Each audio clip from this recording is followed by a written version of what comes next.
അപ്പോൾ big boss Malayalam season 7 5-ാമത്തെ ദിവസമായപ്പോഴേക്കും എക്കത്തിനെ കെട്ടുപൊട്ടി തുടങ്ങിയെന്ന് തോന്നുന്നു. അടിയോട് അടിയാണ്. അനീഷും രേണുവും തമ്മിലടി, രനയും ഒനിയലും തമ്മിലടി, അനുവും നമ്മുടെ ആര്യനും തമ്മിലടി, അനുവും അപ്പാനെയും അനീഷും തമ്മിലടി, അടിയോട് അടി, അടി പുക ബഹളം. ഇതെന്തത്? അപ്പോൾ നമുക്ക് ആദ്യം രേണുവും അനീഷും തമ്മിലുള്ള അടി നോക്കാം. അതിനു മുന്നേ നമ്മുടെ രേണു രാവിലെ തന്നെ ഇരുന്ന് കരഞ്ഞിട്ട് എന്തൊക്കെയോ കാണിക്കുന്നുണ്ടായിരുന്നു. എൻ്റെ പുള്ളിക്കാരത്തി തന്നെ പറയുന്നുണ്ട് ഞാൻ കരച്ചിക്കാട് കാണിക്കുന്നതല്ലാന്ന്. പക്ഷേ ഇടയ്ക്കിടയ്ക്കോ ക്യാമറയിൽ നോക്കുന്നുണ്ടോ എന്നൊരു ഡൗട്ട് ഇല്ലേ? ഇനി എനിക്ക് മാത്രമാണോ തോന്നിയത്? രേണുവും അനീഷും തമ്മിലുള്ള അടി എന്തിനായിരുന്നെന്ന് അത് അവരോട് തന്നെ ചോദിക്കേണ്ടി വരും. പുള്ളിക്കാരത്തി ഉറങ്ങിയെന്നെന്തോ പറഞ്ഞാണ് അടി ഉണ്ടാക്കുന്നത്. പക്ഷേ അതിൻ്റെ ഇടയ്ക്ക് രേണു ചോദിക്കുന്നുണ്ട്, ഉറങ്ങിയെങ്കിൽ നമ്മുടെ പട്ടിയൊന്നും കുറച്ചില്ലല്ലോ, പട്ടി കുറച്ചാലല്ലേ ഉറങ്ങി എന്നുള്ളത് കൺഫേം ആവുള്ളൂ.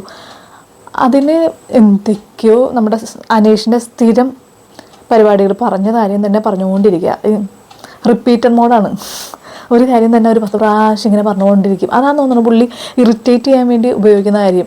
ഓക്കെ, അതിനിടക്ക് രേണുവിനെ മോളേന്ന് വിളിക്കണ്ട, ഞാൻ രേണു സ്തുതിയാന്ന് പറഞ്ഞപ്പോൾ തന്നെ പുള്ളി വന്നുകൊണ്ട് ചോദിക്കുന്നുണ്ട് ഈ സ്തുതി ആരാന്ന്. പുള്ളിക്ക് ആരെ അറിയില്ല. കോമണറാണെന്ന് ഇടയ്ക്കിടയ്ക്ക് പറയുന്നുണ്ട്. പക്ഷെ പുള്ളിക്ക് സെലിബ്രിറ്റീസ് ആയിട്ടുള്ള ആരെ അറിയാൻ പാടില്ല. വന്ന അന്ന് മുതൽ പറയുന്ന അനുവിനെ അറിയില്ല, വന്ന ആരെ അറിയില്ല എന്ന് പുള്ളി തന്നെ പറഞ്ഞതാണ്. ഇപ്പം ചോദിക്കുന്നു സ്തുതി ആരാന്ന് ഇതൊക്കെ കാണുമ്പോൾ അല്ല, രേണുവിന് ദേഷ്യം വരുന്നോ ഇല്ലയോ, പ്രേക്ഷകരായ നമുക്ക് ദേഷ്യം ശരിക്കും വരുന്നുണ്ട്. എന്താ ശരിക്കും പുള്ളിയുടെ പ്രശ്നം എന്താ മനസ്സിലാവണില്ല. അത് കഴിഞ്ഞ് അതെങ്ങനെയൊക്കെയോ എങ്ങനെയൊക്കെയോ നിന്നു. അപ്പോൾ നോക്കുമ്പോൾ എന്തോ ഒരു സൈഡിൽ രനയും ഒനിയനും തമ്മിലടി. ഒരു കാര്യമില്ലാത്ത കാര്യത്തിന് ഉപ്പിടണം മുളകിടണം എന്നൊക്കെ പറഞ്ഞുകൊണ്ടാണ് അടി ഉണ്ടാക്കുന്നത്.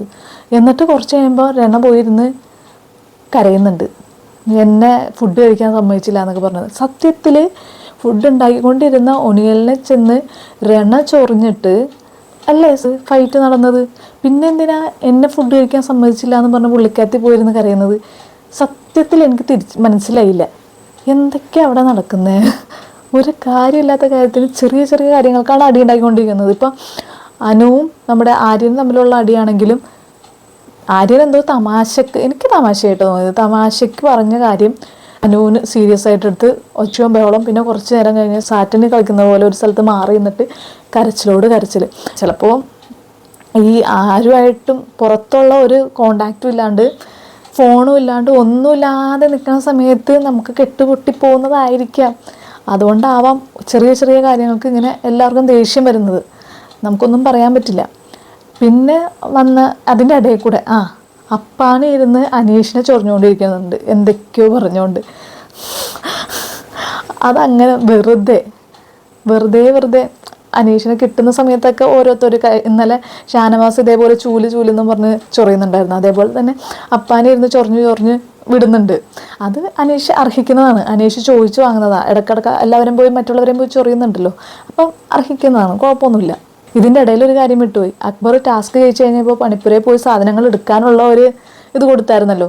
എന്നിട്ട് അക്ബർ പോയി ആ 20 സെക്കൻഡ് കൊണ്ട് കുറച്ച് ഫുഡ് എടുത്തിട്ട് വന്നു കഴിഞ്ഞപ്പോൾ നമ്മുടെ അനീഷ് ഒരു ഷോ ഇറക്കിയായിരുന്നു. എന്താ അത്? ശരിക്കും അനീഷിൻ്റെ പ്രശ്നം എന്താ? എന്നിട്ട് ബിഗ് ബോസിനെ ഉപദേശിക്കുക. എൻ്റെ അഭിപ്രായത്തിൽ ബിഗ് ബോസ് ഇതെല്ലാം വാങ്ങി വെക്കണം എന്ന്. ബിഗ് ബോസിന് അറിയാം എന്ത് ചെയ്യേണ്ടെന്ന്. അത് താൻ പറഞ്ഞു കൊടുക്കേണ്ട ആവശ്യമൊന്നുമില്ല. അവരുടെ ഡിസിഷൻ അനുസരിച്ച് കണ്ടസ്റ്റൻസ് നിൽക്കുക എന്നുള്ളതാണ് കാര്യങ്ങൾ. അല്ലാണ്ട് കണ്ടസ്റ്റൻസ് പറയുന്ന പോലെ ബിഗ് ബോസ് പ്രവർത്തിക്കാനല്ല ഈ ഷോ പോകുന്നത്. അപ്പോൾ അത് കേട്ട് കഴിഞ്ഞാൽ സ്വാഭാവികമായിട്ട് ആർക്കായാലും ദേഷ്യം വരും. ഇവർക്ക് ഫുഡില്ലാതെ ഡ്രസ്സില്ലാതെ ഒന്നുമില്ലാണ്ട് ഫ്രസ്ട്രേറ്റഡ് ആയിട്ട് ഇരിക്കുന്ന ആൾക്കാരോട് അങ്ങനെ ഇരിക്കുന്ന സമയത്ത് ഫുഡ് തിരിച്ചു കൊണ്ടുപോയിക്കോളാൻ പറയുമ്പോൾ സ്വാഭാവികമായിട്ട് നമുക്ക് ദേഷ്യം വരും. നമ്മളാരായാലും അയാളെ കയറി ഒന്ന് അടിച്ചു പോവും. അതിലാരെയും കുറ്റം പറയാൻ പറ്റില്ല. പുള്ളി പക്ഷേ ഇതെന്ന് പറയണത് പുള്ളി ഹാപ്പിയാണെന്നൊക്കെ എന്തൊക്കെയോ പറയുന്നുണ്ട് അവിടെ ഇരുന്ന്. ശരിക്കും ഇതിൽ പുള്ളിക്കൊരു സന്തോഷം കിട്ടണമെന്ന് എനിക്ക് മനസ്സിലാവണില്ല. ഇനി ഇറിറ്റേറ്റ് ചെയ്ത് ദേഷ്യം പിടിപ്പിച്ച് എല്ലാവരെയും കൊണ്ട് അടുപ്പിച്ചിട്ട് ആ അടിക്കുന്ന ആൾക്കാരെ ഔട്ടാക്കിക്കാൻ വേണ്ടിയിട്ടുള്ള പരിപാടിയാണോ? ശരിക്കും എന്താ പുള്ളിയുടെ പ്രശ്നം?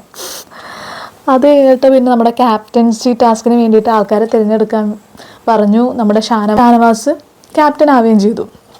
പിന്നെ ജയിൽ നോമിനേഷനും അതിൻ്റെ കൂടെ തന്നെ നടന്നായിരുന്നു. അപ്പാനെയും അനുവായിരുന്നു ജയിൽ നോമിനേഷൻ ആയതും.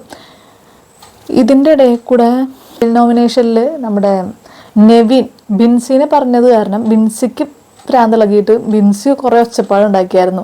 ഇവിടെ ആർക്കും അങ്ങോട്ടും ഇങ്ങോട്ടും നോമിനേറ്റ് ചെയ്യാൻ പാടില്ല എന്നുള്ള രീതിയിലാണ് അവർ നിൽക്കുന്നത്. ആരെങ്കിലും നോമിനേറ്റ് ചെയ്താൽ അപ്പം പോയി ഒച്ചപ്പാടും ബഹളമായി. എല്ലാം അവർക്ക് കോണ്ടൻ്റാണ്.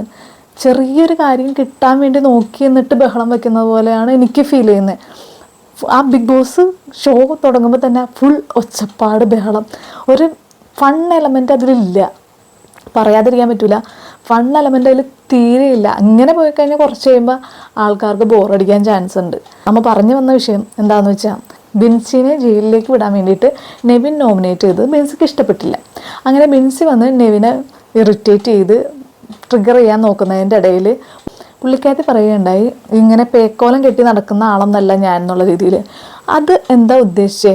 ശരിക്കും പറഞ്ഞാൽ പുള്ളിയുടെ പ്രൊഫഷനെ അതാണ്, സ്റ്റൈൽ ചെയ്ത് നടക്കുക, ഡ്രസ്സാണ് പുള്ളിയുടെ മെയിൻ സംഭവം എന്ന് പറയുന്നത്. അതിൻ്റെ മേലെ വന്നിട്ട് പേക്കോലം കെട്ടി നടക്കുക എന്ന് പറഞ്ഞാൽ ഇപ്പോൾ നമ്മുടെ ആണെങ്കിൽ പോലും നമ്മുടെ വർക്കിനെ പറ്റി ഒരാൾ ഒരുമാതിരി ബാഡ് കമൻറ്റ് പറഞ്ഞാൽ നമുക്കാണെങ്കിലും ട്രിഗറാവും, നമുക്ക് ദേഷ്യം വരും.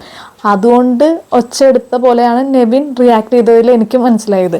അതിൻ്റെ ഇടയിൽ കൂടെ കുറച്ചും കൂടി രീതിയിൽ എണ്ണ ഒഴിക്കുന്നത് പോലെ ഷാനവാസ് അവിടെ നിന്ന് ഓരോ പോയിന്റിനും കൈയടിക്കുന്നുണ്ട് പുള്ളിക്കാരത്തേക്ക് ഒന്നും കൂടി ദേഷ്യപ്പെടാൻ വേണ്ടി. അപ്പോൾ ഷാനവാസ് നമ്മുടെ ബിൻസിനെ ജയിലിലേക്ക് നോമിനേറ്റ് ചെയ്യുന്ന സമയത്ത് ഷാനവാസ് പറഞ്ഞ ഒരു പോയിന്റ് നല്ലതായിരുന്നു. കാരണം നമ്മുടെ ഷാനവാസ് ഉറക്കം നടിച്ച് മറ്റുള്ളവരെ പറ്റിച്ചു എന്ന് പറയുന്ന സമയത്ത് ഈ ബിൻസിനെ ഹെൽപ്പ് ചെയ്തവർക്ക് വേണ്ടിയിട്ട് ഒരു ദിവസമെങ്കിലും ബിൻസി ഉറക്കൊഴിച്ചിരുന്നില്ല എന്നുള്ള കാര്യം സത്യമായിട്ടുള്ള കാര്യമാണ്. അപ്പോൾ പുള്ളിക്കാരത്തേക്ക് അത് പറയാനുള്ള ഒരു അവകാശവും ഇല്ല. ഇതൊക്കെ കഴിഞ്ഞ് പിന്നെ നമ്മുടെ അപ്പാനെയും അനുവും ജയിലിലേക്ക് പോയി. ജയിലിനുള്ളിൽ പോയി കഴിയുമ്പോൾ പിന്നെ അവിടെ ഒരു അടി, ഫുൾ അടിയോടടിയായിരുന്നു എപ്പിസോഡ് എന്ന് പറയുന്നത്. അപ്പോൾ ഇനി അങ്ങോട്ട് പോകുന്തോറും ഇതിൻ്റെ മേലെ ആയിരിക്കും കാര്യങ്ങൾ പോവുക. കാരണം ഒന്നാമത് ഫുഡില്ല, ഡ്രസ്സില്ല, അതുപോലെ ഫ്രസ്ട്രേറ്റഡ് ആയിട്ടിരിക്കണ കാരണം ചെറിയ ചെറിയ ഓരോ കാര്യങ്ങൾക്കും ഇനി അവർ ഓരോരുത്തരായിട്ട് പൊട്ടിത്തുടങ്ങും. ഇനി നാളെ എന്ന് പറയുന്നത് നമ്മുടെ ലാലേട്ടൻ വന്നിട്ട് വീക്കെൻഡ് എപ്പിസോഡാണ്. അപ്പോൾ ഈ കാര്യങ്ങളെല്ലാം ചോദിക്കുമെന്ന് നമ്മൾ വിചാരിക്കുന്നു. കാരണം പ്രൊമോ അമ്മാതിരി തീപ്പൊരി പ്രൊമോ ആയിരുന്നു. നമ്മുടെ സിമ്പതി കാർഡ് പാടില്ല, വിക്ടിം കാർഡ് പാടില്ല എന്നൊക്കെ പറഞ്ഞിട്ടാണല്ലോ പ്രൊമോ ഇറക്കിയത്. ഈ എല്ലാ കാർഡുകളും ഈ ഒറ്റൊരാഴ്ച കൊണ്ട് അവരെല്ലാവരും ഒരുവിധ ആൾക്കാരൊക്കെ ഇറക്കി വെച്ചിട്ടുണ്ട്. അതുകൊണ്ട് ലാലേട്ടൻ ചോദിക്കേണ്ടതായിട്ടുള്ള കുറേ കാര്യങ്ങൾ ഈ ഒറ്റ ആഴ്ച കൊണ്ട് ഒരുവിധം കണ്ടസ്റ്റൻസ് എല്ലാവരും കൂടി ഉണ്ടാക്കി വെച്ചിട്ടുണ്ട്. നല്ലൊരു വീക്കെൻഡ് എപ്പിസോഡ് ആയിരിക്കുമെന്ന് പ്രതീക്ഷിച്ചുകൊണ്ട് നമുക്ക് ഈ വീഡിയോ ഇവിടെ നിർത്താം. പിന്നെ ആ ഫീഡ്ബാക്ക്സ് ഒന്ന് കമൻസ് ആയിട്ട് അറിയിച്ചേക്കട്ടാ.